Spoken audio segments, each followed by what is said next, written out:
When I wrote the email, I mean, honestly, I was thinking, what's the worst that's going to happen? Like, they're not going to answer me. That's the worst. Okay. I mean, it's not a big deal. At least I can try. I think people take rejection very personally.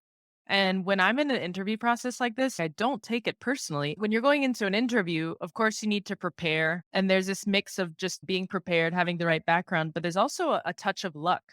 You have to not only be prepared, but you also have to be the best candidate at that time. I'd say one of my best career memories is probably passing the Google interview process and having passed it in my second language, Spanish. I didn't Oh, mention that wow. earlier, You but didn't. I did not do the interviews in English. I was doing them in Spanish. Welcome to the Richmond Alake podcast. This week, I am speaking with Christina. Christina is an analytical lead at Waze, a company owned by Google. She's also an educator and a professor at IE Business School. There, she teaches data science and machine learning topics to MBA students. In our conversation, we explore Christina's educational background, her work history, and how she even got started in public speaking. And after visiting over 50 countries around the globe, I asked Christina how her perspective on life and people has changed. And towards the end of this episode, myself and Christina delve into the complicated and web topic of consciousness and intelligence. I'm Richmond Alake, and one person at a time, I'm exploring the stories of humans behind AI and data.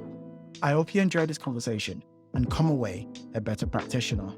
Thank you for listening. Thank you for joining me on my podcast, and thanks for having this conversation. I was looking through thought leaders in the data and AI space because I'm writing an article on thought leadership. And I came across yourself because you have a large LinkedIn following, approximately 50 something thousand. And you must be saying some really insightful, useful stuff and sharing good knowledge with that much people to be following you. So this conversation we're going to have is really into go into your journey, your career journey, how you got into data, what you're currently doing, your aspiration, and things you get involved in within the industry as well. But one thing I also came across when I was looking at your profile was a title you've given yourself, right? And I want to get into it. So I'm going to ask my first question. What is a data whisperer?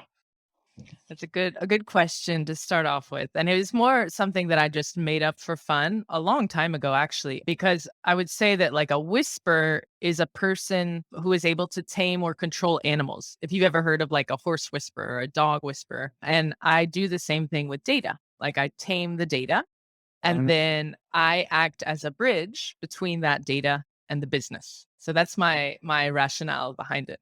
that makes a lot of sense. That makes a Yeah. lot of See, sense. Um, it works. I used to have a similar sort of title in my head. I don't think I've ever said it out loud, but data bender, right? Like, like the avatar, the airbender, firebender, data bender, because you take data from different forms and transform it into another form. It's not going to stick. Could do Like, that. it's not going to stick like data whisperer. Don't change data whisperer. It works better than data bender. So let's get into your education then. The way I normally start this podcast is to explore the education of my guest so we can get an understanding of what qualifications you've had. So could you provide an insight into your educational background? Yeah, of course. I've got kind of a long educational background, and I'll start really at the way at the beginning. That I grew up with this love for math and statistics, and this eventually led me to pursuing a Bachelor of Science in Science, Technology, and Society at NC State. So I completed this bachelor's. A few years later, I completed a master in business analytics and big data at IE Business School while I was living abroad in Madrid, Spain.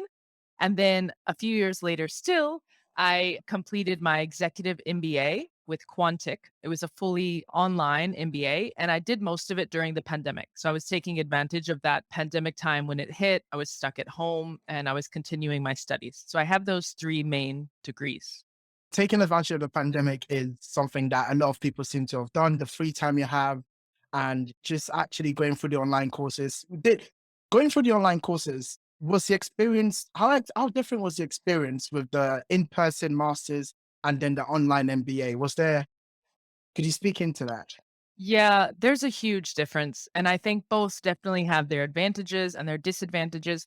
When I started doing that online MBA program, it was before the pandemic hit. So I had already decided I wanted to do online. And then it just happened that later in March, the pandemic hit and I had more time at home. So it was great timing. But there's a huge difference between it. I mean, the online programs, they give you tons of flexibility. So if you're looking for flexibility, you want to keep your full-time job and you want something that you can work around your schedule, then online programs are usually your best bet. So I did my bachelor's and my first master's in person. I mean, they're amazing for the networking purposes. You're going to in-person classes, so it's a bit easier to concentrate, to really get into things. You get a lot of projects, a lot of like it's more dynamic. But again, you lose that flexibility. You've got to physically be there. You might have to put your job on hold to be able to do it. So, it really depends on your point of life and what you're trying to do, whether, you should do online or in person. Okay. So I was going to ask, right? You initially started your university studies in civil engineering. So you had a love for maths already at the beginning. So why did you go into civil engineering? Then what also influenced the change to science, technology, and society with a focus on statistics? Yeah, good catch. You looked into my background a little bit. So you're right. I started in civil engineering. And I want you to keep in mind that back when I was doing my bachelor's, data science was not a thing. People Okay. were not doing all this data science stuff. So I had always thought that my love for math and statistics meant a natural fit for engineering. So that was my path to go into engineering. But I started in civil engineering and about a year and a half into those studies, I realized that I didn't like it. Like I was not enjoying what I was doing. So I explored options with my academic counselor at the time. And I stumbled upon this interdisciplinary field called science, technology, and society. It's not a typical degree at all. It started out of Stanford, actually, and it's only offered at a few universities, NC State being one of them. And it was this really interesting degree. I mean, it really got me passionate and interested in what I was doing. Whereas before with civil engineering, I was just losing my interest, losing concentration. I needed to find something to get me back on track. So I did this science, technology, and society degree. And what it does is it explores the influence and the overlap of science and technology on society. I think more important than ever Yeah. today. And then as well, it did a deep dive where you studied the GRIN technologies, which is genetics, robotics, informatics, and nanotechnology. And then I specialized in the informatics piece via statistics. So I specialized in that element of the GRIN technologies. And then, I mean, once I made that change, it was a game changer. I enjoyed my studies. It really prepared me for the path that I'm on today. Okay. That course sounds so relevant, and also sounds like there is a lot you covered in both technology and human factors, psychology as well. It's it sounds like a lot of work. And one thing I noticed is during your bachelor's and your master's, you also worked full time. So you've got this jam packed studies, but you're working full time and you actually work at a nightclub. So you're studying during the day and you're working during the night through the morning. When did you have the time to, how did you juggle? There has to be a time management secret there. Yeah, solid question there.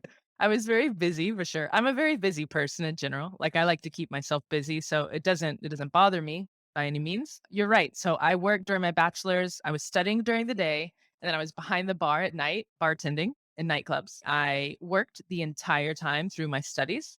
So I learned extreme time management. I learned how to stay focused because you can't get behind. Like when you're that busy, you cannot procrastinate because if you get behind, it's like a snowball effect. You can't catch up. So it really instilled in me like these time management skills and focus. And then as well, when I was doing both my masters, I was also working full time. When I did my master in business analytics and big data, which was in person, because remember my bachelor's was in person, so was my first master's. During that one as well, I was working nights and evenings and weekends doing something different. That was when I was in Spain. I was actually doing business English consulting. I had like my own freelance business and I was helping Spanish people in Spain. Many have a lower level of English. So I was helping them with their business English skills and coaching. And I did that evenings and weekends. So I'm used to like balancing and juggling a lot of different things at once.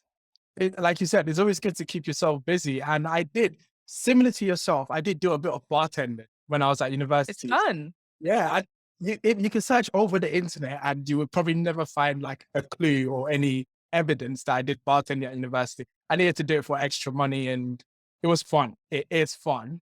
And when you're young, you can stay up for days without crashing. I can't do that now. Can't stay No, up I for couldn't. yeah. I could not do that anymore, but at the time I made it work and it was fun and I needed to make money to get myself through college, so it worked well. So you had a very good bachelor's, right? A very relevant field that is even relevant to today and onwards, technology and society. And you also have a very relevant master's. Why did you decide to go for a second one? That's a good question, but you'll notice that that second one, the MBA, is more business focused. Yeah. So the first 2 were, like, very science techy, and by doing those, I realized that I hadn't gotten a lot of exposure to business topics.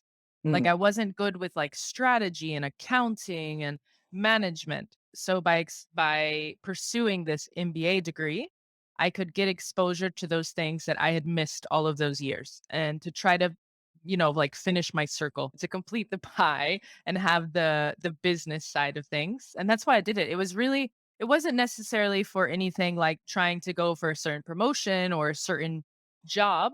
It was for me out of my own curiosity to learn more about the business side of things. I think that takes a lot of awareness of your skills to be able to then go back to study and actually fill in the gap.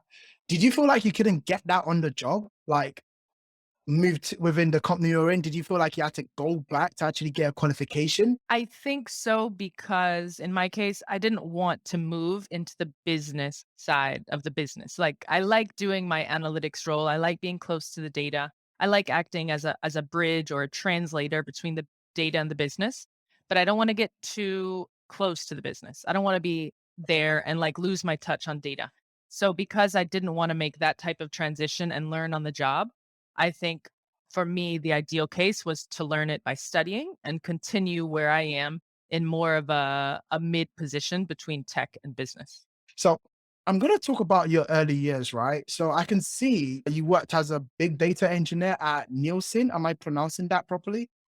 Yes, Nielsen. Yes. So I was going to ask, right? So you worked as a big data engineer. And when I saw this, I thought, what's the difference between a big data engineer and the data engineering role we have here now today? Let me be honest with you, nothing really. I mean, I would say that I was a big data engineer at Nielsen. I was at the time mainly focused on maintaining quality within our databases, as well as some side projects around infrastructure.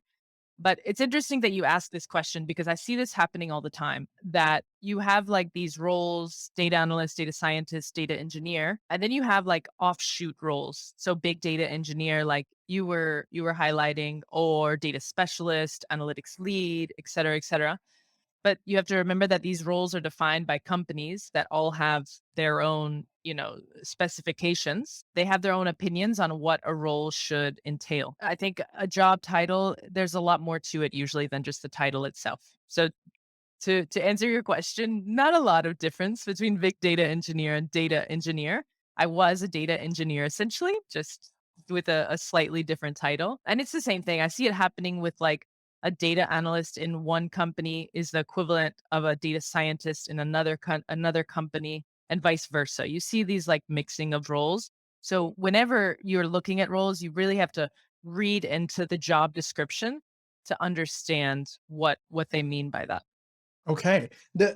When I look at roles, right, or when I think about data analyst versus data scientist, there is that sort of financial compensation, right? I would assume a data scientist would be paid more than a data analyst. So even though they're doing the same thing, if I was to put the role as a data analyst as a hiring manager, then I'll probably lower the compensation package. I would assume a big data engineer sounds the title sounds very full and it sounds like it would demand some high financial compensation. Let's go into your role at SAS, or is it SAS? They say SaaS, yeah. SAS in SAS, and what does SAS stand for? Oh, you caught me off guard. What does it stand for? Ooh. Statistical I'm trying to remember. Oof, I don't remember. That's I fine. should know this. This is really bad. No, this is really bad that I don't know this. And I'll tell you why it's really bad that I don't Go know on. this. Let me give a bit of a story about SAS. So, for those not familiar with it, SAS is arguably the oldest analytics software. It was founded in 1976 at NC State, where I studied. That's Okay. why this story is special. So, I actually studied in SAS Hall. I studied statistics in SAS Hall where they invented SAS. How do you So not I know how it stands for? You what? I How don't do know. you not know how it I works? don't know. This is really bad. I have no idea. I guess I'm just, like, blanking on that. I don't know why I don't know what it means, what it stands for. I'm gonna hit myself later when I look it up. But as you can see, I have this personal attachment to SAS, even though I can't remember what it stands for. And you're asking about it because I did this internship at SAS. That's probably where you saw in my background. So I actually, during my bachelor's, I used SAS for all of my statistical work. I used that software. I was studying in the SAS hall. Really cool. But fast forward to years later when I was living in Madrid, Spain, right when I was finishing my master's there, I was doing a little bit of research and found that there was a SAS office in Madrid, a small office and a small team there. So literally like cold calling, I was going all over the website. I found an HR email on the SAS Spain website, and I wrote them an email directly and just said that I was really interested in getting involved in a project or an internship. I told them a little bit about myself and my personal connection to SAS, and I sent them my CV. And they actually wrote me back, invited me for a visit to the office. It led to a interview process to get a graduate internship, and I landed an internship as a systems engineer there. That's amazing. That is that is initiative because it's not like they were advertising roles for internship, right? No, I So couldn't find. I was looking first for roles, but I couldn't find anything advertised as open. So I literally just tried like the cold calling methodology and it worked for me. do you know what? A lot of people always advise cold emailing and whatnot. And sometimes you're a bit skeptical, like, nah, it's not going to work. He's going to reply. I'm not going to cold email the CEO for like a job and they're going to reply. But it works. Like that is initiative. It wasn't Yeah, it advertised, but works. how do you get that? So what made you take that next step to actually email? You must have loved SaaS. I did. No, I did. I did. I grew up like with that bachelor's degree all around SAS. And then SAS is very well known in North Carolina, where I'm from, because it's a huge company. When I wrote the email, I mean, honestly, I was thinking, what's the worst that's going to happen? Like they're not going to answer me. That's the worst. Okay. I mean, it's not a big deal. At least I can try. Good on you. Good on you. How valuable was that internship itself to the development of your career? Extremely, I think. This was my first real world experience with analytics, my first job in the field. And I think it was easier at the time for me to land a job as an internship instead of like a full-time offer. Because when you're just getting started professionally, I had other professional experience, but in something completely different. So launching myself into analytics, just getting started, it's really tough to have someone take a chance on you when you don't have experience to back things up. So I think it was easier for me to start with this internship position and from there grow. I think if it weren't for the offer that I later got from Nielsen, I would have stuck around at SAS, grown in the role, and probably grown into a full-time role there. Okay, I want to zoom in into a couple questions on that internship, right? So you didn't go into a full-time role because you didn't have the relevant experience, so you took the initiative to go for an internship. Was it paid or unpaid?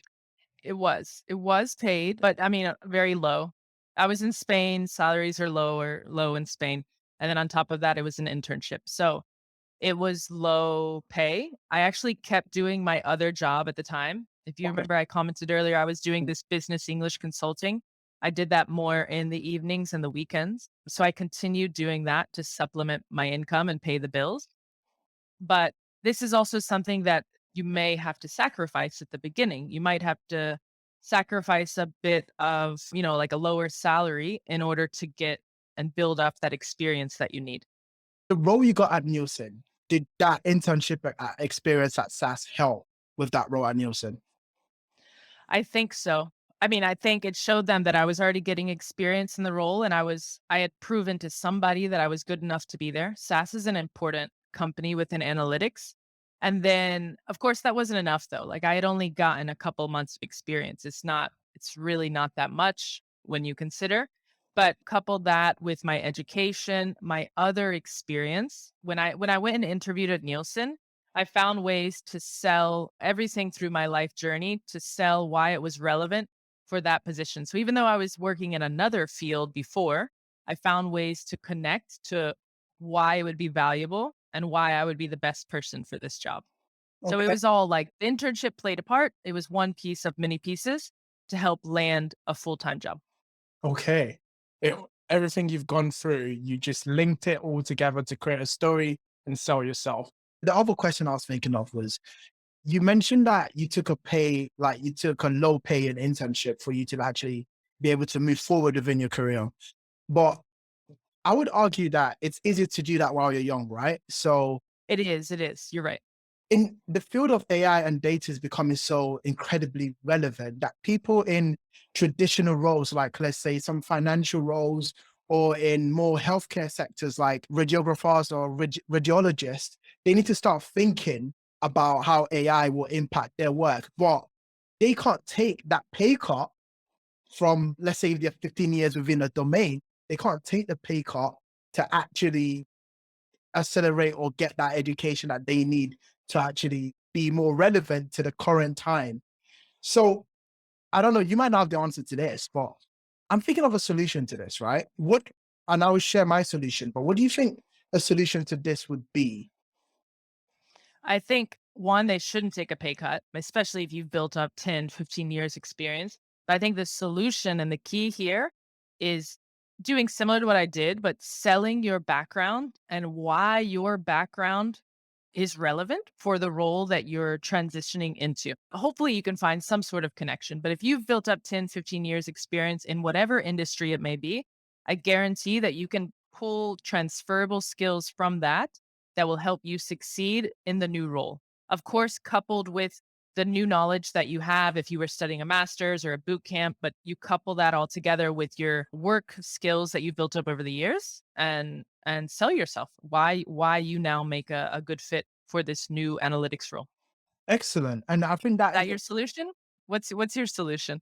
my solution is actually to give a firstly, your answer was very good and it does make sense. And sometimes you do have to sell yourself and you have to be able to communicate your expertise from one domain to another. And right, there are transferable skills. My solution sort of introduces this sort of like a boot camp style education that is more relevant to that domain that you have expertise in. So rather than me teaching you all about random forest or decision trees or convolutional neural networks at a university level for that is more geared towards university students trying to get like a graduate job, I would teach you how you can use. I'll first we'll look at the problems within your domain that we can use AI and data to solve. Then you get the relevant topics, the relevant knowledge, rather than going through all the noise. We just hone down on that specific problem to solve and build your knowledge around that. That way, we can get you to your end goal quicker. Because if you're a radiologist, you're examining MRI scans or X-ray scans, you're probably seeing a lot of data scientists create tools that can automate classifications of maybe cancer or brain MRI scans, right? So you probably want to get an idea of how this is done and knowledge about this. So why are you learning about, I don't know, probability or learning about decision trees? I guess you can use some form of decision tree algorithm to solve the problems, but the relevant topic you actually want to be focusing on is convolutional neural networks or any sort of deep neural network architecture that can process image. So that is a very specific aspect of the field, deep learning. You don't need to focus on statistics. You don't need to focus on the more sort of the data sciencey part. You don't need to focus on the ML ops. You just focus on what is actually relevant. And that is my solution to make it more niche and focused, the Yeah, education. specialize. Exactly. Specialize from Christina, start. that is the word I was looking for. There we go. Specialized. It does take a lot of work from the educator's point of view. You're an Yeah. educator yourself. and we'll get into that as well. It does take a lot of work because you have to know what this person's field is about, then tailor the curriculum or the syllabus to that person's field. It takes a lot of work, but I feel like it gets people that are in a domain for about 10 to 15 years able to transition into very relevant careers much quicker without taking that massive pay cut. I agree. I'm, That's a good solution. I'm using one of my friends as an experiment for this. It's an experiment. Let me know how that goes. Exactly. But while we're on the topic of career, could you explain, right, what is data analytics? I would say that data analytics is the science of applying mathematics, statistics, probability, etc., to data in order to drive better decisions, typically business decisions, and in turn add value. Okay. That is a very straightforward, almost textbook definition. You practice this a lot. I teach a class in an MBA program on analytics, Exactly. and I always give them a definition like this to remember. Exactly. So I want to talk about what you do, right? So you joined Google as an analytical consultant, right? Can you provide Okay. an insight into how you joined Google? Yes. I can actually thank LinkedIn for getting into Google. Okay. There's a little story behind this. I have always been pretty active on LinkedIn, and years ago, it got me noticed by Google.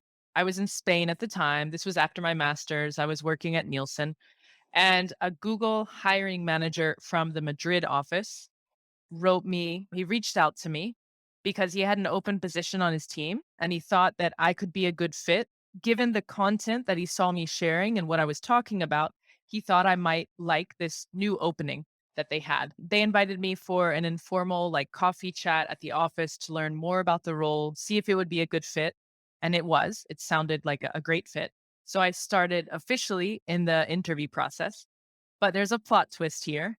I Oh, did not get the job. I did not get okay. the job. So I made it to the end of the process, but there was someone who was better suited at the time. Ooh, But I did not let that get me down. I stayed in touch with the team. I continued to express interest in case another role opened. And they contacted me again, actually, when a similar role opened. And I started the interview process. Plot twist, did not get it on the second try either. Christina.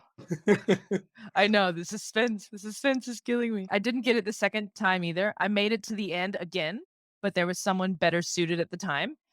But again, I did not let it get me down. Stayed in touch with the team, continued to express interest. They contacted me a third time. I mean, keep in mind that this happened over like a span of like a year. Okay. It took time. So they contacted me a third time and I went and interviewed for the position. And the third time is the charm. I landed it. I landed a role at Google. Firstly, what kept you going? Why did you just keep what kept you motivated? What made you persevere? Because I think you can't take it personally. Like, I think people take rejection very personally, and when I'm in an interview process like this, I don't take it personally. When you're going into an interview, of course, you need to prepare, and there's this mix of just being prepared, having the right background, but there's also a touch of luck.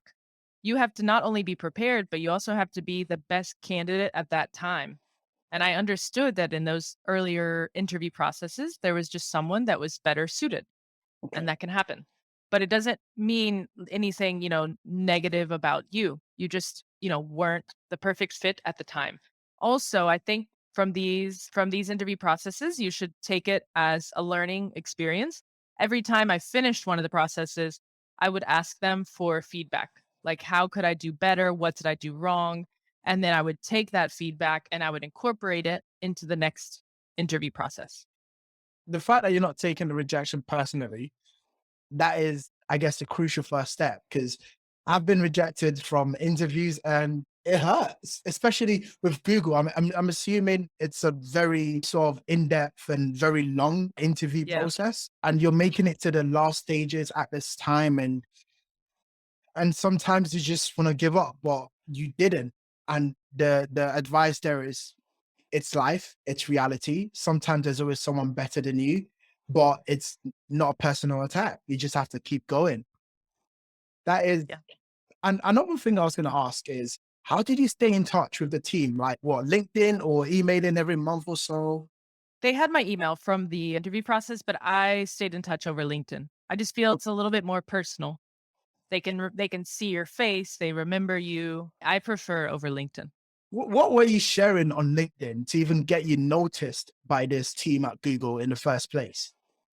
Yeah, this was early on in my like data career, right after I'd finished my master's. I was working at Nielsen, but I was just posting about all things data and tech, but a lot of data science focus, like sharing my learning journey, sharing things that I was reading, sharing articles, sharing learnings from articles. I mean, nothing special. I wasn't writing a blog or anything, but I was putting my opinion out there in the sense of like sharing my learning journey, sharing what I was reading in the latest news, and I was consistent about it. Like, it wasn't just one time a week. It was every day being consistent and trying to find relevant, interesting content for my audience.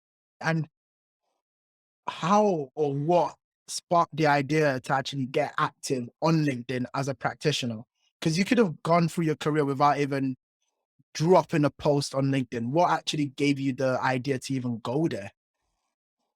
I mean, I think it's a big mistake if you don't have a presence on social media, but at the same time, I understand some people who prefer to be less visible, and that's fine. Everybody has their preferences, but I think being visible on social media and building a brand for yourself opens so many doors professionally. And I realized that early on because there's a lot of power behind social media. Everybody's on it. And LinkedIn, when it launched, becoming like this business social media, Mm. it is a way to build your business brand and open professional doors. I mean, I just kind of, I guess it clicked from the beginning, and I was always pretty active on it. And then it just grew over time. And it validated my efforts when I was getting contacted by Google to interview or getting contacted to come speak at events. Yeah. And it was just like a snowball effect, more and more contacts and things, opportunities coming from LinkedIn. So I became more and more active. So we're going to talk about what the speaking things you do and your visibility within the industry as well. But I want to talk about one last thing about Google, right? Today, you are an analytical lead for Waze. So what is your role at Google at Waze? What does it entail? Yeah, I mentioned earlier about acting as like a bridge, remember, between data and the business. That's a part of my like data whisperer role, I would say. But specifically for Waze at Google, I'm leading our analytical studies and strategy across North America for different verticals. And I support our sales team. So, in other words, monetization of the app. And again, I'm bridging the gap between our data and the business. I'm finding unique ways to use our first party data, sometimes mixed with third party data, to drive strategic decision making and help power our sales team with data. Yeah, and that is pretty much the role of most of the data profession within large companies is, okay, you're in this role. How can you actually drive business value, right? How can you essentially the business is there to make money? I'm coming from a very technical mindset, right? Earlier on in my career, I was more focused on the just knowing I can do, let's say, build a neural network or understand a research paper. It felt more fulfilling, even within the role, right? I was not thinking about, oh, this business actually needs to make money to pay me to do the stuff I'm doing. How can you align yourself with that sort of mindset, the business mindset? I guess you did it by going back to getting that MBA. But is there any advice you can give to someone that might not have the time, or there isn't going to be another pandemic? So hopefully, fingers crossed. Is there any advice you can give to someone that how to get that business orientated mindset? Yeah, first off, I can relate with you. I'm very much like technical focused. I get really wrapped up in my technical things, and I can very easily get distracted and not be thinking about the business, which is a mistake. It's like you have to always keep the business top of mind. That's what you're there for usually, is to drive growth, to drive revenue. So, how do I do this? I mean, I don't have like a secret sauce, but I guess the MBA definitely helped, and that was one of the reasons I wanted to get more exposed to the business side and open my mind up. As well, I try as much as possible to put myself in the shoes of the business side, or in my case, to put myself in the shoes of the sales team. Imagine what they're doing. I have asked them sometimes to bring me along in calls Well, or to shadow what they're doing to learn how they go about their day to day, because that'll help me understand how my work can help support them. So I think just taking time to like reconsider what you're doing. Are you getting too wrapped up in all the technicalities? Take a step back, put yourself in the shoes of the business and figure out how you can help them. there's some questions I want to ask, but I know I'm going to get to it later.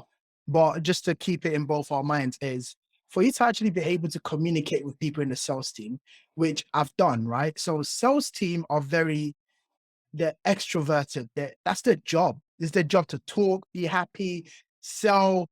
And then you get to this machine learning people that are just like me, I'm on my keyboard. I'm just trying to make this model run and just solve this memory error and just maybe read this research paper. Then I have this excited person and I have to work with them. So what I'm trying to get to is there is a lot of development in soft skills for people like myself or practitioners that we have to go through to be able to even think to communicate with the salespeople. And I'll get to those skill development and how you've done it. But first, I want to actually talk about the IE Business School. So you mentor and teach university students at IE Business School. How did you get that role as a adjunct professor of analytics at IE Business School? How did that come about? Yeah, it's another not typical story. I did my master's at IE. And when I was studying, I was very involved during my studies, like leading student clubs. I was a class ambassador. Like I got very involved with the university in extracurricular activities. And through these involvements, I met a lot of the university staff. And also, I got my face out there. I wasn't speaking at events per se, but I might have been hosting or, helping with the events. And then after I graduated and I was in the workforce, I started getting invited back as an alumni speaker. So I started speaking at these student events, but now coming as a speaker from at the time Nielsen and then later Google. And this helped me get noticed within the university. And I developed friendship with some of the staff, with the other professors, a lot of networking. And one day, just out of luck, in the MBA program, they needed a teacher, they needed a professor to give a course to MBA students on business analytics and big data. One of the professors within the school at the time thought of me and he reached out to me and he said, "Christina, we have this opportunity. I've seen you on stage, I've seen you giving talks. Would you be interested to try it out as a professor?" And I was interested. Like, I actually love teaching and helping others. So I was like, yes, absolutely. Like, this is a great opportunity. So I took it and they did it like a test. And I was being tested. How can I handle this? How is it going to go? And I passed with flying colors. Like I did really well and started teaching more. They invited me on eventually as an adjunct professor. I got a position. I teach courses. I mean, yeah, it just came, but it came about like in this very odd way because normally you would apply for a position, but I didn't do it that way. It sounds like most of the roles, opportunities you've had has come through establishing and maintaining connections, Yes, it, 100%. which is which is non-traditional because most people just apply for jobs on a job board. But you seem to go back to these connections that you've established and maintain it. And then eventually there's always an opportunity because you're always at the top of these people's mind. That Connections and relationships are so important for your career. yeah. It's it's very not hard, but it's very sort of difficult to keep it top of mind in a field such as data science and machine learning, right? Because maintaining connections, if it doesn't come natural, can feel like a full-time job in itself. So you're communicating with salespeople, with professors, and at the same time, you're also communicating with practitioners, engineers, data scientists, and everyone is listening to what you're saying. How do you have that communication to both side of the spectrum? I mean, that's the role of the data whisperer, isn't it? No, No. but really like My target is to be that bridge.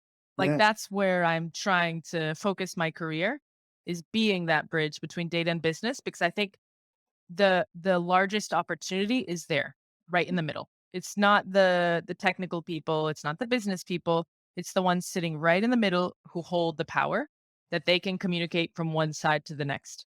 So I've always had like my eye on the prize, focused on this bridge middle position. How I do it, again, like no secret sauce, but I guess, I'm similar to you. Like, I come from a more technical background. I like the technical pieces. I can get really wrapped up in that and I enjoy it.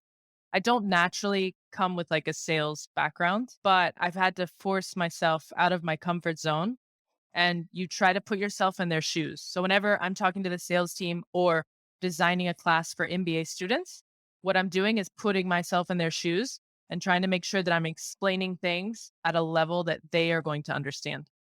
Okay. Okay. I'm going to talk a bit more of this, your role at IB Business School. I want to talk about the benefits. What benefits have you seen that's come about having this sort of position in this role? I think a lot of benefits, because you have to keep in mind that I think my corporate and my academic work, they equally benefit each other. They like bounce off of each other, so it's great. With the academic side, it's definitely helped me grow a lot when it comes to communication and public speaking. I've grown so much because that's your job as a professor. And this, of course, translates to the business side, that you want to be a good communicator. It's also helped me a lot with confidence. I think one of the keys that sets professors or public speakers out is just being able to step on stage or in front of a crowd and go there with confidence. Yeah, If you don't, they will eat you alive. So the confidence is key. So I've developed that a lot. Even when I'm not feeling confident, I know how to project confidence. that's good. Yeah, that's a good skill to have, a really good skill to have. And then I think one of the last things is more around like recognition within my field as a thought leader. As a professor, when you're teaching students, they look to you as a leader, as an educator. And it's helped me grow in that type of, to hold that type of position. I'm going to ask a question, and I think you've answered it in previous question, but I'm just going to pinpoint on it. So you've spoken at tech conferences, you've spoken at data conferences, you've done other podcasts. Did you always aspire to become a public speaker? No, I would say I did not necessarily aspire to be a public speaker. I have always been deathly afraid of the stage, like What? everyone I think is naturally. We are not built to be public speakers. But early on, I did realize that public speaking and communicating opens a lot of professional doors. And I've mentioned that, I think, earlier while we've been chatting, but getting in front of a crowd and public speaking opens a ton of professional doors. I realized that. So I worked on those skills. And now I've actually gotten over all of those fears. I love public speaking. I love helping and teaching others. And maybe it's something that I didn't enjoy at the beginning, but now it has become something that I enjoy. It's like a hobby. And then on top of that, it's something that you can do that you're helping others. Like, you can clearly see the benefit of what you're doing. Has there ever been a point, maybe earlier in your career, where you were stage fright? Of course. Oh, I mean, always, especially at the beginning. At the beginning, extreme stage fright. When I just started doing this, like, you get very nervous, you sweat, you're shaking. People ask me, like, how do you get over this? How do you deal with it? At the beginning, you're going to get like extreme stage fright. The only way to get over it is to put yourself on that stage and go through with it, and to just practice. So the more you put yourself in front of others, the more you put yourself on stage. Yes, I know at the beginning it's very scary, but every time it gets a little better. If you don't put yourself out there, you're never going to get over it. So you've got to push yourself those first few times. You're answering my next question, which is for the average data science and machine learning practitioner, how can they start that journey in public speaking? And what I'm hearing is put yourself out there, right? So I know in the company I work in, there's so many opportunities for you to be on stage or be on a Zoom call teaching people new skills, new tools and technologies. But are there any other tips you can give to people who are actually want to become public speaker? They want to make it a career. Are there any other tips you can provide or resources or books? Yeah, you kind of covered it. I mean, I would say think of it like start small and grow. Okay. So take every opportunity you can get. If you're a student, then volunteer to be the one presenting your group project, volunteer to host student events, If you are working, then volunteer to present your project at like an all hands meeting, volunteer to give a training, upskilling the sales team with analytics, for example, but try to create these little opportunities that can give you practice. Once you get some of these smaller opportunities, you get comfortable with it, you can grow from there. You can take more formal public speaking opportunities. You can also check out Toastmasters. This is an Okay. organization where people practice together. It's like an organization that you practice together public speaking and you improve it. But yeah, just start small and grow from there, and also be very careful towards the beginning. Don't say no to things. Be very eager to take opportunities when they come, because by saying no, you don't know what doors you're closing. I find that every public speaking or every class that I give ends up opening doors. So when you say no, you are closing those doors. I'm going to go into more into the thought leadership aspect of your career. I'm going to start with, what does leadership within the data and tech field mean to you?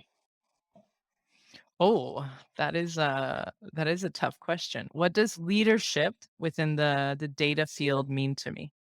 I mean, leadership for me is being able to influence others, teach others, mentor others. It's not about being a boss, but it's being, like you always see those comparisons between a boss and a leader, or manager and a leader. Like a leader is so much more than that. It's being able to influence others. Yeah, that's what I would say. Very Yeah. simply, being able to have an influence over others and for others to look up to you. Okay. And that comes with obviously expertise and knowledge within the domain that you're talking and having this. Totally. There's a lot of like, I guess, influencers that might not be well equipped to speak on certain topics that do speak on those topics. And I guess we can go into the whole topics of Confidence. Confidence is key. misinformation, confidence, but sometimes it can be detrimental because you can be saying the wrong thing very confidently and people might just be like, oh yeah, he's a thought leader. He must know what he's talking about. So yeah, we're going to listen to True. that guy over there. But True. the next 5 to 10 years and beyond are going to move very fast and it will become unpredictable. This is from a technological and a societal perspective. So what are the qualities of a future leader in the data, AI, and tech space possess? What should they have? Yeah, I think this my answer is not going to come as a surprise. The soft skills are key here. They're what make you stand out as a leader. So we've talked already a lot about communication. Communication is key, particularly for working in tech, being able to understand complex things and then understand them, but then be able to communicate them Yeah. in easy to understand terms for anyone. So that's key. But then alongside communication that we've already spoken a lot about is also it's important to have that ability to adapt. So like you said, things are going to move fast, especially in AI and data spaces and tech. Technology is continuously changing. So as a leader, you need to be able to recognize those changing trends and to adapt with them quickly. Okay. Adaptation, communication, soft skills, and you've mentioned confidence as well. Yeah, Hey, that's I true. also noticed when I was snooping around your LinkedIn profile, hashtag a book a week challenge. What is that about? Yes, I'm pretty known for this as well. This is the hashtag book a week challenge. I really started it with this intention to foster good habits and this continuous learning mindset. So I host the hashtag book a week challenge, also the hashtag book a month challenge. Okay. I do this over LinkedIn, and it's just trying to encourage others to pick up good habits like reading books and to join along with that. I think for me personally, books are a healthy way to disconnect. I only read paperback books, so I actually use it as time to disconnect from electronics. And then also, it's a way for me to continuously learn. So I'm constantly changing what type of books I'm reading, and I'm constantly learning something new, whether it's about science or it's about history or neurology, who knows? But I'm constantly changing and learning new things, and I'm trying to share and spread that passion to others. And what are you reading this week? I'm really excited because I have been wanting to read this forever and I finally got to it. I am reading Ready Player One. Ready Player One. Ready It, Player One. Do you know it? or no? I know the movie. Oh, well, yeah, The, but movies are never like the book. You you can't never no, liked the book. can't compare, can't compare. I'm obsessed with sci-fi, which goes Okay. along with, our background in tech and Exactly. data. I love sci-fi, and this is like a classic that I've heard so much about. So I actually am reading Ready Player One right now, and I have Ready Player Two waiting on my bookshelf to get started One shortly second. after. Just hold on, Christina. There's a Ready Player 2. What? There's a Ready Player Two I book. I didn't have even it. I know that. have it here. I didn't, Yeah, yeah. they need to bring out that movie. That's the only way I'm going to read it. I'm going to watch it. You're pointing out something here that is a testament to the skills you have that is able to create that bridge, which is you're reading not just technical books, you're reading books on psychology, neurology, and other areas that technical people like myself might not consider. Because my bookshelf is filled with O'Reilly, Manning, and packed technical books, right? So I'm not thinking about neurology, is it?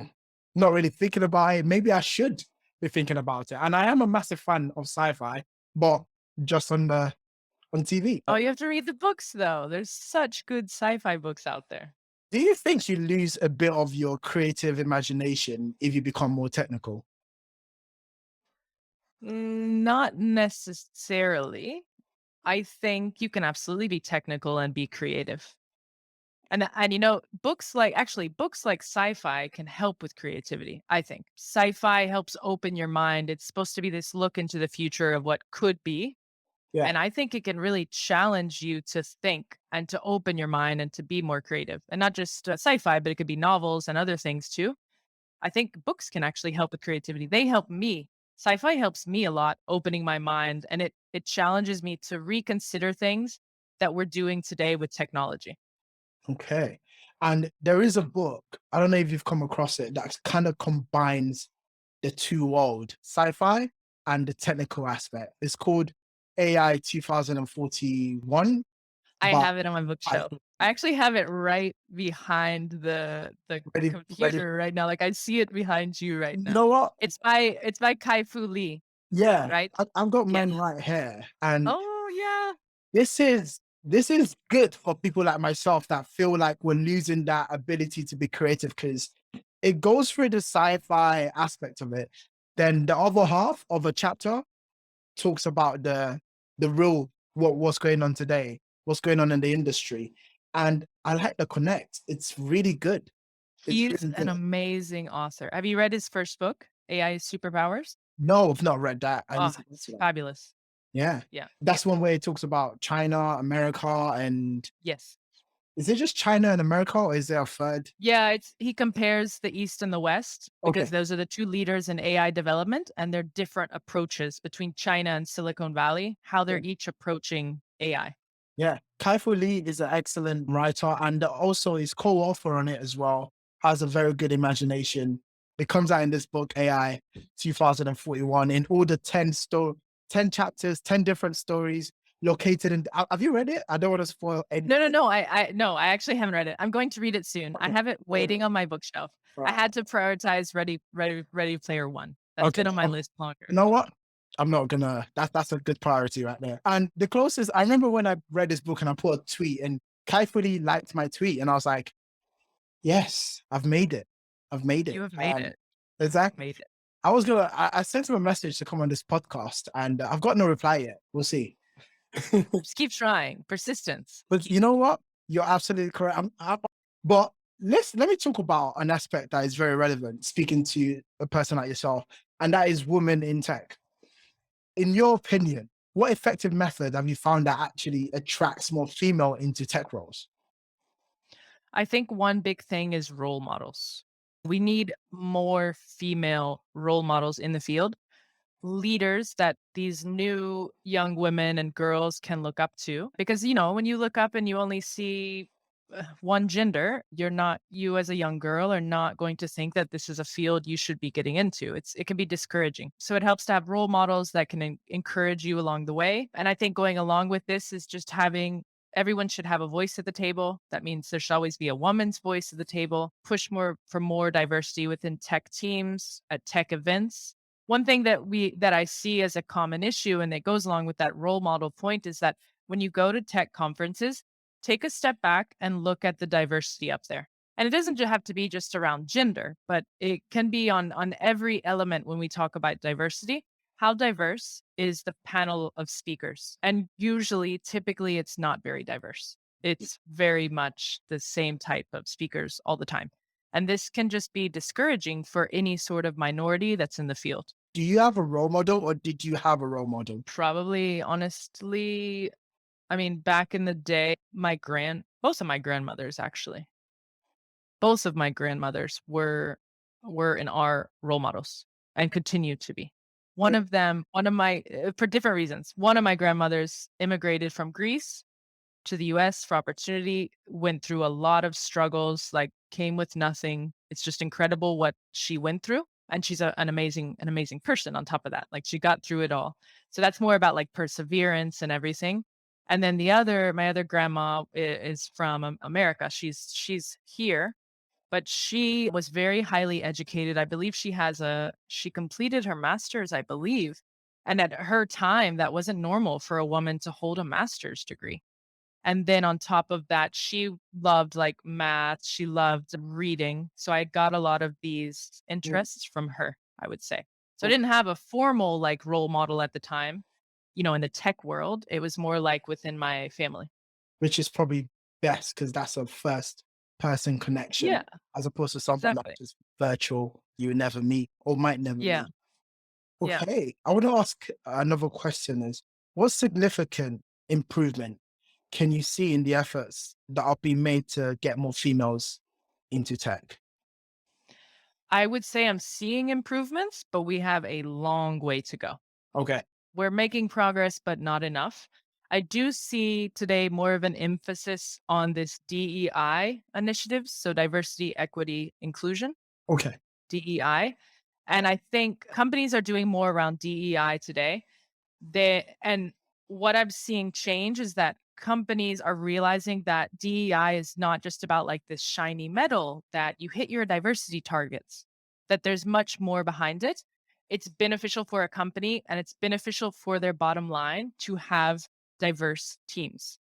And you're asking me about like women in tech, but I think this goes way beyond females in tech, women in tech. It's just diversity in general. You need diverse teams, you need diverse data, and if you do this as a company, you're going to see benefits. So, selfishly so, a company is there to make money. Well, I can guarantee that if they have more diverse teams, they will generate more in profits. So, I am seeing companies realize like taking it more seriously, which is great, but we still have a long way to go. You're right. We still do have a long way to go. And I've not heard of the DEI initiative. Well, not put in that way, but it sounds like one that will, in a couple of years or already, will impact the field and industry and hopefully propagates throughout the entire sort of like the industry, the field itself. And you're right, if you do have diversity, you will be able to unlock markets, which will give you more revenue and you make more money. But just there's better, more incentives to do it from just a monetary aspect. And I was going to Yeah. ask, where did your passion for technology and data sort of come from? But you've answered that. I want to go into more in depth into So you've traveled to over 50 countries, right? So Yeah. what view of the world do you have as a result of your exploration and meeting people from all different walks of life? Yeah. So I do have this side passion. It's not just data and books, but I also love to travel.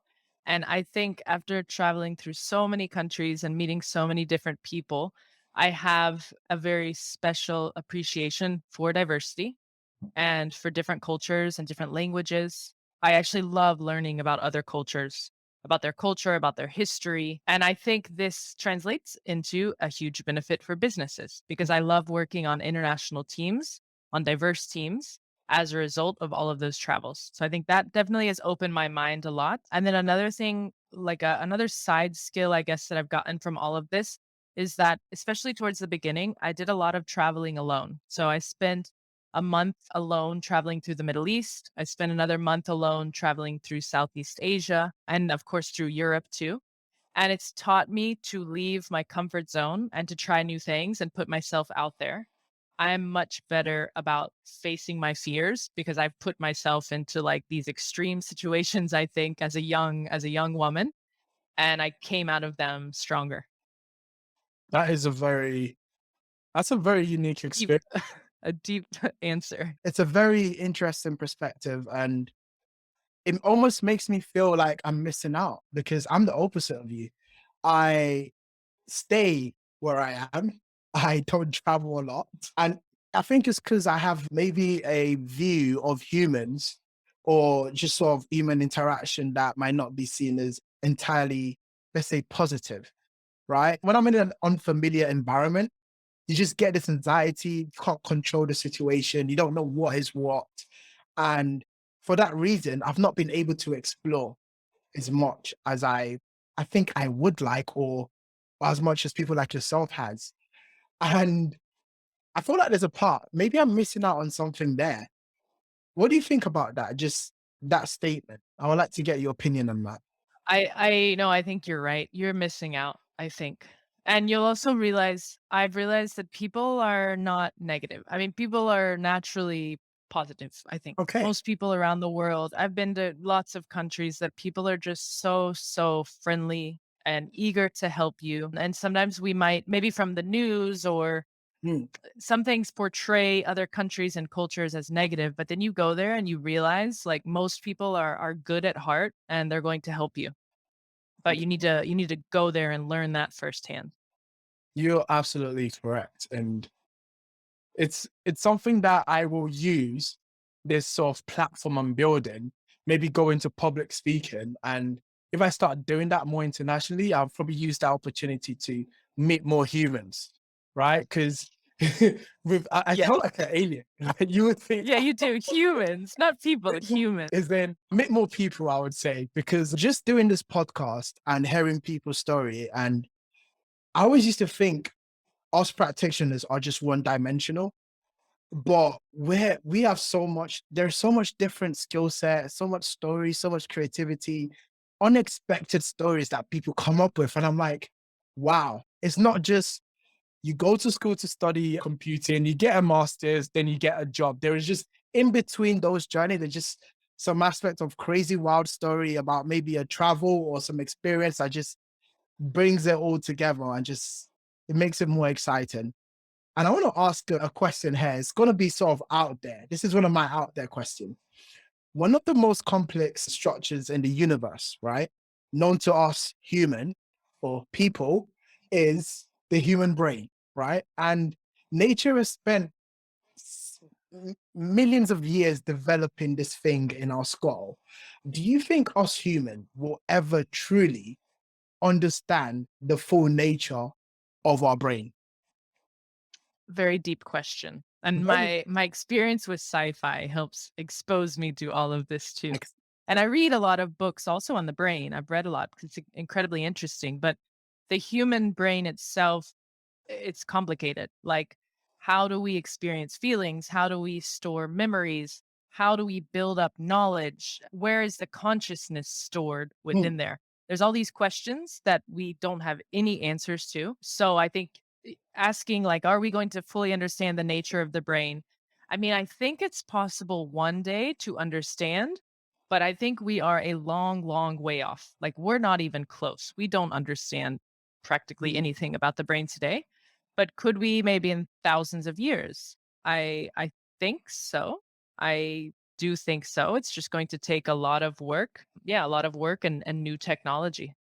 our role, our profession, and AI as a field itself is, in effect, trying to replicate human intelligence at a very superhuman scale.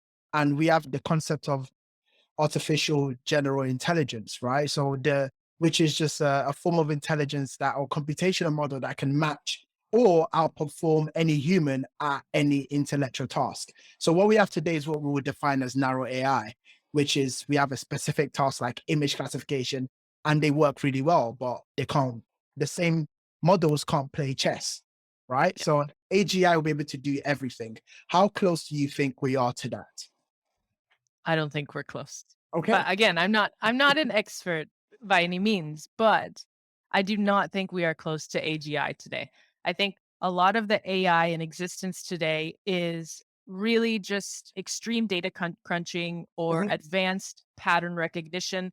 But the real question is, how do we move from this style of A&I, of very data centric artificial intelligence, to developing real intelligence? I think there's a lot of work being done. I mean, obviously, everybody's talking about it. There's work being done in academic and research settings as well. They're really trying to understand, what does intelligence mean?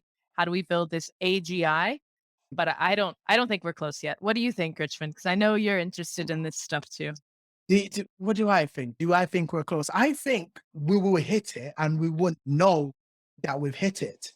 True, I that think, could happen. yeah, we would actually get this AGI and we will not know when it happened, but we will suddenly be in a world where it exists. And the reason why I think that would happen is because even our intelligence, our consciousness, and our mind they're just emergent sort of byproduct of what is happening in the brain, right? The brain is made up of different components, and consciousness just happens to have happened just by plugging all these things together.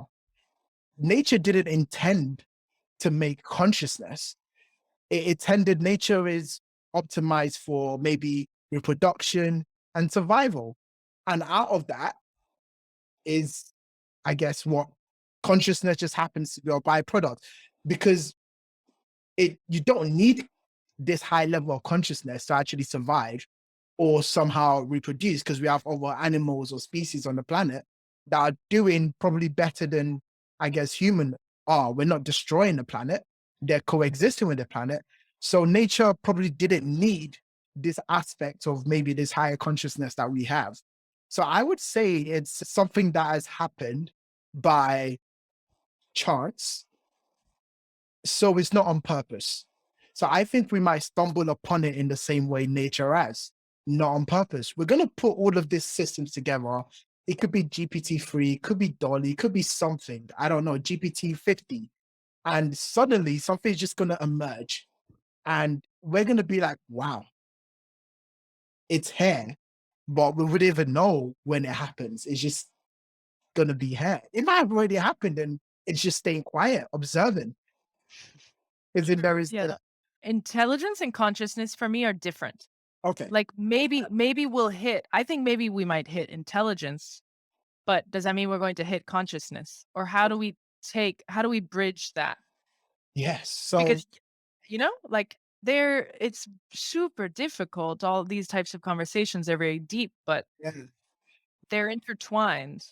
When do you gain consciousness? Is it when you reach Yeah, when? uh, is it when you have this higher level of intelligence and somehow consciousness becomes a byproduct? In eventually you will run into consciousness because there needs to be a governing body for that intelligence. I guess that would be the mind. The consciousness and the mind are different.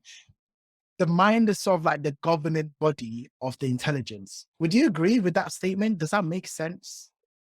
I guess. I don't know. This is a We're very going. deep Yeah. conversation, but I think for me, and I actually have these conversations. I like to have these conversations with my students in Yeah. class. We'll get into I'll make like these debates, and one of these questions that I always ask is, can intelligent systems be conscious? Can they Yeah. become conscious? I mean, consciousness for me, when we have these discussions, I would say that consciousness implies self-awareness. So Okay. can a machine become self-aware? I think so. Yeah, but then I think similar to what you were commenting is, how do we know when it has? I don't think we would recognize today, or I don't think we would be able to prove that it has become AGI and or conscious, self-aware, because I mean, we don't have a way to recognize that. And then Or measure it. or measure it. Yeah, we don't have a scientific way to measure this. And actually, I was reading a book recently. See, this is why it's so important to read books. You get ideas. Right. But I was reading a book recently, and it was saying that this concept of consciousness is, they said, it's clouded by moral, philosophical, and religious arguments Yeah. that that in turn we lack a scientific framework to measure and understand consciousness, because we're always focused on the moral, philosophical, and religious aspects. We don't have it, consciousness as a scientific thing. So if we have no like scientific point of view, how can we measure it and understand it? And how can we build a machine to reach What we consciousness? can say. That is a very deep question that might never get answered. I Um, don't know. it's so I find it very fascinating. The brain, I've said it in probably other episodes, but I find it fascinating that the brain is like an organ, right? That is trying to understand itself, right? It's deep. It's deep. It's the brain has the answers to itself. It's in the brain, but it can't access it. We, the brain, are trying to understand the brain. Ourselves. Yeah, Yeah, yeah, yeah, yeah. I'm like, it's weird and why? But we're probably the only creatures on earth that, if not the only creatures on earth that are so time consumed with understanding one, our place in the world and what is actually going on inside of our brain. The brain is trying to understand itself. It's that self-awareness piece. Yeah, crazy. Yeah. Is it distracting? Does it distract us from the goal of what nature is intended? Reproduction, survival? I don't know. It's we should have a part two where we Where explore we only talking about this. we have this out there conversation. But let's go into the closing question. Some fun Okay. questions. What's your favorite movie of all time? No movie comes to mind. Am I allowed to say a series? I'm more of a series Yeah, person. give me a series. Nice. So I would say it would be between Dexter and Lost. But Lost only the first seasons because later it just gets ridiculous. But I Okay. love Dexter and I love Lost. Dexter is the serial killer one, isn't that? Yeah, Dexter is a serial killer. Yeah. Yeah. Never got into that. It was a bit too bloody. But Oh, wow, I love Dexter. Dexter and Lost. When you said Dexter, I thought you meant the cartoon. Is in Oh, yeah, no, no, no, no, no. Dexter the serial killer. yeah, Let me be Dexter the clear. serial killer. Favorite memory.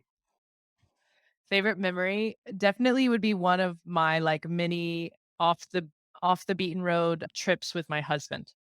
I don't know like which one, but we've had like amazing trips through Oman, through Kenya, through Thailand, Azerbaijan. Wow. So I would pick like one of these off the beaten road trips. There I have wonderful memories from that. Nice. Well, unfortunately, I have to ask this one. Worst career memory?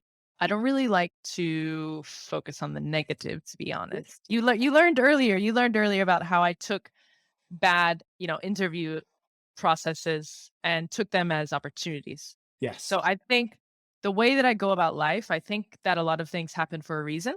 Mhm. And even negative situations, they should be looked at as an opportunity to learn from and grow. So I might have had these bad career memories where I, got rejected in an interview, but it's not necessarily a bad thing because you can just learn from it and do better the next time. That's a very good answer. Best career memory then. Okay, this is a little bit more positive. This is good. Yeah, I would exactly. say one of my best career memories is probably passing the Google interview process Nice. and having passed it in my second language, Spanish. I didn't Oh mention that wow. earlier, You but didn't I did not do the interviews in English. I was doing them in Spanish. that is just another level of difficulty. It was extreme for me. Yes. So that's my best career moment is being able to pass those tough interviews and in my second language. Yeah, you're self-taught Spanish speaker. Exactly. Yeah. Yeah. Yeah. Yeah. Which is amazing in itself. Your ability to pick up technical topics, relate to humans on the Human people, people. relate to people on the soft skill side and be able to relate to people on the technical side and travel the world, speak a second language, and just have this personal brand that is just on an upward trajectory. It's amazing, Christina. It's Oh, amazing. thank you. Thank you, Richmond. And this is my final question. Who should Okay. I speak Yeah. to next? Oh my gosh. Well, who should you speak to? I would recommend for sure Kate Strachny Okay. and Can I do two? Can I do Yeah, two? you could Yeah. do two. Kate Strachny and Suzanne Walsh because she's close to you. She's your neighbor. Okay. All right. Both of those women are fabulous. So I want to see them on the show. You will see them. I will contact them and I'll be asking them Okay. some questions about the brain, one brain to another. Awesome. Great. Um, Great. this conversation's been exciting. I'm very glad I got to speak with you. We've covered your career, your education. We've spoken about the brain, and we're calling humans people now, which is good. Progress. We're making progress. You're sounding less like a robot every minute. You know what? It's the field. It does this to you. You build an intelligent system, you become a robot. It's a sacrifice. I feel you. I feel you. All right. Thanks a lot for coming and having a discussion with me. Of course. Thank you for having me on.